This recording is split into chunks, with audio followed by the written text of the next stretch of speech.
आखिरकार न्यूज 18 की मुहिम रंग लाई और शिक्षकों के 18 साल का वनवास हो गया खत्म। जी हां, शिक्षा विभाग ने तृतीय श्रेणी के 12,000 से ज्यादा शिक्षकों के तबादले के आदेश जारी कर दिए।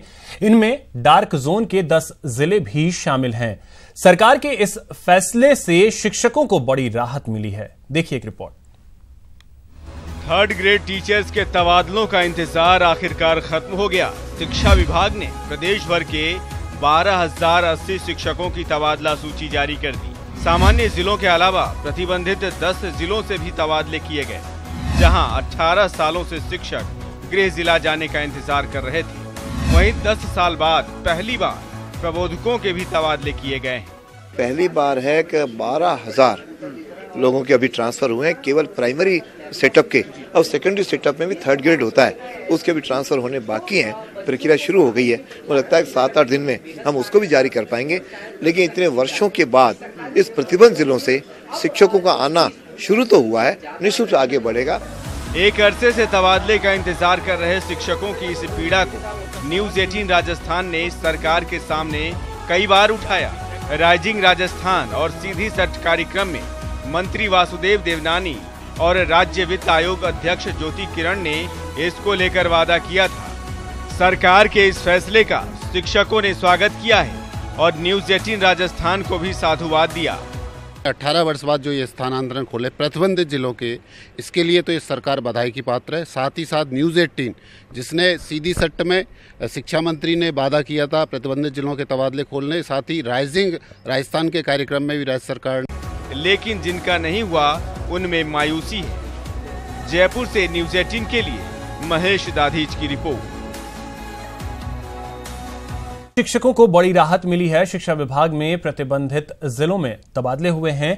पिछले साल जयपुर में हुए राइजिंग राजस्थान कार्यक्रम में न्यूज 18 राजस्थान ने डार्क जोन के तबादलों का मसला उठाया था, जिस पर मंत्री कालीचरण सर्राफ और राज्य वित्त आयोग अध्यक्ष ज्योति किरण ने वादा किया था कि सरकार इस संबंध में काम कर रही है और जल्द ही तबादले शुरू होंगे। जब मैं इस सेशन के लिए आ रहा था, उन तमाम महिलाओं की तरफ से आया, खासतौर पर उन डार्क जोन इलाकों की तरफ से जो वहां पर नौकरी करती हैं पंचायत राज शिक्षा में।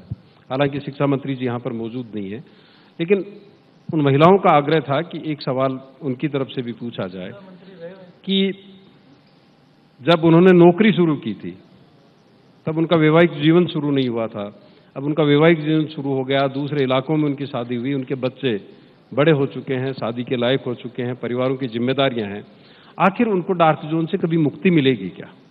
कर रही है और स्थानांतरण नीति बना रही है कि 10 साल से ज्यादा कोई भी यदि प्रतिबंधित जिलों में कोई नियुक्त है शिक्षक, तो उसका ट्रांसफर 10 साल के बाद हो जाना चाहिए। और ये नीति बन रही है और जल्दी ही आपको ये देखने को मिलेगा। मतलब आप आश्वस्त कर रहे हैं सरकार की तरफ? मैं बस यही इसमें सप्लीमेंट करना चाहूंगी कि ऑनरेबल सीएम इस विषय में बहुत सेंसिटिव है। ये देश की एकमात्र ऐसा राज्य है राजस्थान, वो खुद महिला है, जहां इस पर गहराई से काम हुआ है। And soon you will see पूरे राजस्थान की शिक्षक महिलाओं को मैं राजस्थान सरकार और माननीय मुख्यमंत्री जी की तरफ से आश्वस्त करती हूं कि निश्चित तौर पर they will see some very very positive.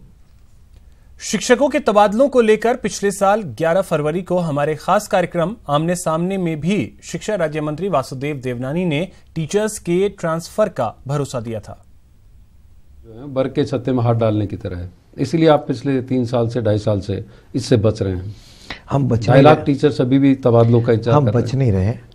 शायद हमारी अनुभूति करे कोई तनाव वाला मुद्दा नहीं है। यदि पारदर्शिता है तो फिर किसी तरह के तनाव की कोई आवश्यकता नहीं है। के जरिए मैंने काउंसलिंग सिस्टम किया है और आज काउंसलिंग में आम टीचर प्रसन्न है और जो उनके ट्रांसफर के मुद्दे बनते थे वो पहले हमने खत्म कर दिए। अधिकतर आता था विकलांगों का, हमने काउंसलिंग में कर दिया सबसे पहले आप विकलांगों को लीजिए, उसके बाद आप विधवा परित्यक्ताओं को लीजिए, उसके बाद महिलाओं को लीजिए, उसके बाद पुरुषों को लीजिए। मेरिट से स्वयं आकर के अध्यापक अपना स्थान चयन कर। साथ ही न्यूज 18 राजस्थान के खास कार्यक्रम सीधी सट्ट में भी मंत्री वासुदेव देवनानी ने इन तबादलों को लेकर सरकार का पक्ष रखा था और डार्क जोन में पोस्टेड टीचर्स के तबादलों के सवाल पर कहा था कि सरकार के पास कुछ टीचर्स के पारिवारिक केस आए, जिसके बाद सरकार उनके तबादले का सोच रही है, लेकिन ये तब संभव होगा जब उस जगह पर सरकार को पर्याप्त टीचर्स मिल जाएंगे और उनका ये बयान सही होता दिख रहा है। राजस्थान में जो कहता है कि देवनानी साहब ने सब कुछ किया, लेकिन जो काला पानी की सजा भुगत रहे हैं टीचर्स, जो आपने डार्क जोन में डाल रखे हैं और 20-20 बड़ी डिजाइन उनको भी नहीं ला रहे हैं, उनका ट्रांसफर हो रहा है। आप ऐसा मैकेनिज्म नहीं तय कर सकते कि इतने साल बाद में वो कम से कम अपने घर लौट सकें, अपने परिवार के बीच जा सकें। इसका मैंने मूल्यांकन कराया था, तो आज भी लगभग 15 से 20 हजार अध्यापक ऐसे हैं जो शेखावटी के, अजमेर या जयपुर के, जो वहाँ रह रहे हैं। तो जब तक वहाँ पे शिक्षकों की संख्या अनुपातिक ठीक हो जाएगी, उसका करेंगे। आजीवन हमने नहीं विचार किया। टेलीकॉम मार्केट में रिलायंस जियो ने फिर से धमाका किया है। पोस्टपेड ग्राहकों को तोहफे के बाद अब प्रीपेड ग्राहकों के लिए बम्पर प्लान पेश किया है। इस ऑफर का नाम है हॉलीडे हंगामा, जिसमें 399 रुपए वाला प्लान अब मात्र 299 रुपए में मिलेगा, जबकि 100 रुपए आपको कैशबैक हो जाएगा। लेकिन इस 100 रुपए कैशबैक पाने के लिए आपको माई जियो ऐप के जरिए 399 का रिचार्ज करवाना होगा और पेमेंट के लिए फोन पे चुनना होगा। फोन पे के जरिए पेमेंट से 50 रुपए आपके वॉलेट में आएगा और 50 रुपए का कूपन मिलेगा।